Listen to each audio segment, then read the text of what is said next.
argue to the jury that the ride's design was to blame for Jane's death. What about the force of the ride? Can we argue it caused her to lift out of her seat and hit the beam?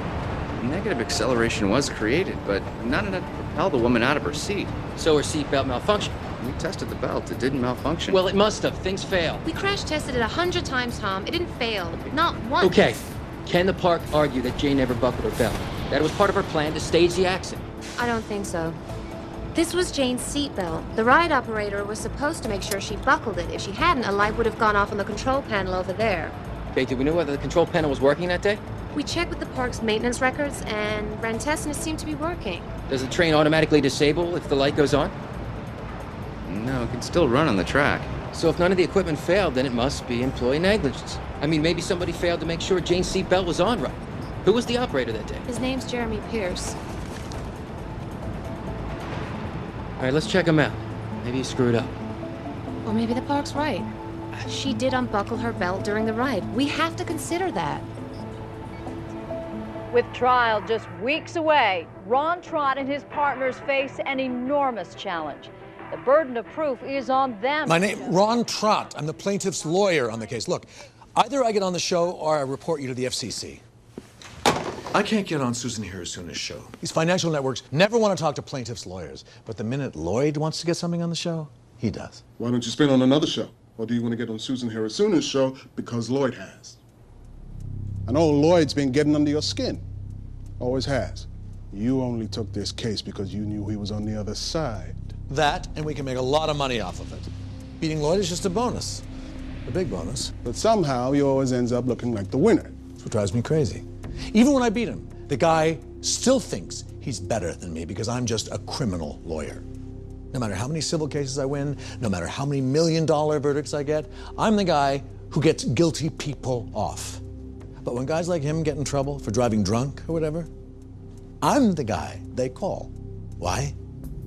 Because I'm not afraid to get my hands dirty for my client. But everyone keeps treating Lloyd like he's some kind of royalty. He's the kind of lawyer who gets on the county museum board, who gets the judgeships. You want to be a judge, Ron? Hell no. But I'd like to be asked. Was it fair to say you were a poor student even before your mom died? Objection, relevance. Goes to damages. You're claiming her grades have fallen since the accident, but your objection's noted. You can take it up with the judge at trial. So, were you a poor student? You're gonna need to speak up for the court reporter. I used to get C's, now I get D's. You also argued with your mom, didn't you? We talked to your friends, Mary. What? Hold on. You talk to my friends? They said you often got upset with your mom, like when she brought men home. Is that true? My God, how can you ask that? How? Mr. Trott, would you please explain to this woman how civil trials work? You're doing surveillance on 14-year-olds now, Lloyd? Let the record reflect that Paganon Chief Executive Officer Michael Odell just joined us. Mary, let me just say how sorry I am. Turn off the tape before I break the camera. We're off the record. Keep the tape rolling. I'm not going to let you create some public apology to be played on tonight's news. Are we clear? What, are you going to offer her a lifetime pass to your theme parks? Oh, what, Ron? You think you're the only one who can spin? Turn that camera off now and give me that tape, or we can talk to the court about it. Now give me the tape, or I'll spin to the press why your first wife left you, Lloyd.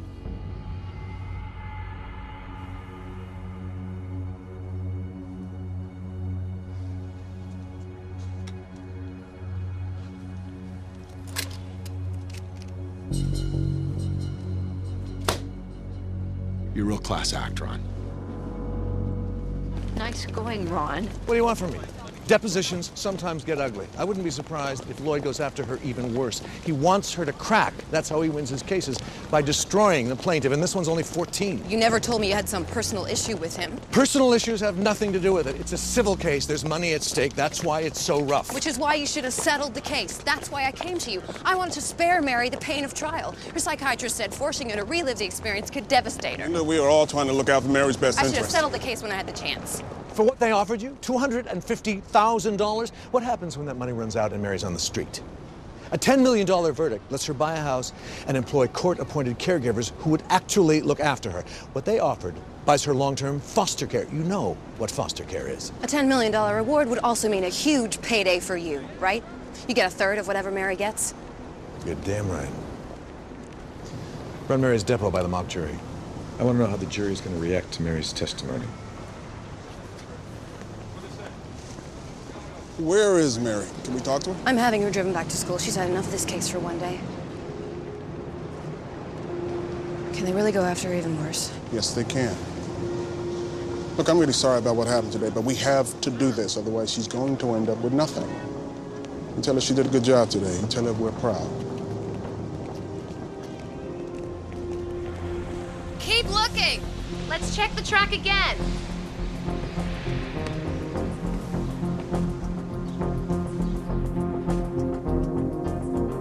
Bingo.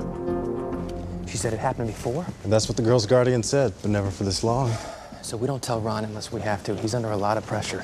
He spent the whole day memorizing coaster design plans. Mr. Trout gets pretty tense when he tries cases, huh? Yeah, he does. The only guy who can beat Ron is Ron. Sometimes he takes it too far. Tom, listen to Alden, it's great. See that camera? It takes pictures of people as they go down the roller coaster, and then the park sells them to customers as they get off the ride. It's the only part of the ride they upgraded in the past 10 years. Why not? They make money off it. The camera was pointing at the beam that Jane collided with, and I found these buried in the documents the theme park turned over to us. Photos taken by the camera? Yeah, they date back 5 years, so I ran them through the computer to look at them sequentially like a flip book. And look what I found. The beam that Jane hit had been dropping over the last few years. Our expert thinks that the weight of the beam caused these bolts to burrow down on the posts, so we can argue it's possible that the beam dropped to a fatally low position the day Jane was killed. So there was nothing wrong with the ride's design. What was wrong is how they maintained the ride. Why didn't our reenactment show that? The beam was replaced and raised during the time that Odell shut down the ride after Jane died. What a scumbag. He didn't shut down the ride to protect his customers. He did it to alter the scene of the accident. He knew they screwed up. But the law won't let us tell the jury that they fixed the beam. The subsequent remedial measures rule, otherwise known as the if it's broke, fix it rule. It says that if a physical hazard causes an injury, the person responsible can fix the hazard after the injury without it being held against them in court. We can still introduce photos from before the accident. Do we have photos from the day of the accident? No, the park claims they discarded them to protect the privacy of the other customers who rode the roller coaster that day. I love it. Evidence of a cover-up. Go on eBay and post a request for photos from the day of the accident. Some of the people who bought pictures that day might be willing to sell them to us. It could put our case over the top. I bet Lloyd told them to lose the photos. I'm going to win this case and get him disbarred. Get Mary on the phone. I want to tell her she's going to be one rich girl. I didn't want to say anything because I thought it might not be a problem, but Luther is looking for her with some of our investigators. What? Mary's run away. Linda said she's done it before since her mother died. Just never this long.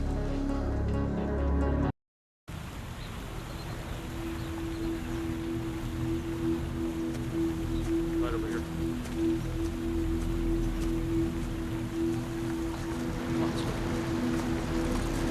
How'd you guys find me so fast? You like the FBI or something? Well, we have pretty sharp private investigators. And it's not that hard to find a 14-year-old. The lawyers from the other side came by my school. They asked my friends if I did drugs or had sex. Some of the boys who heard about it wanted to know if I'd do it with them.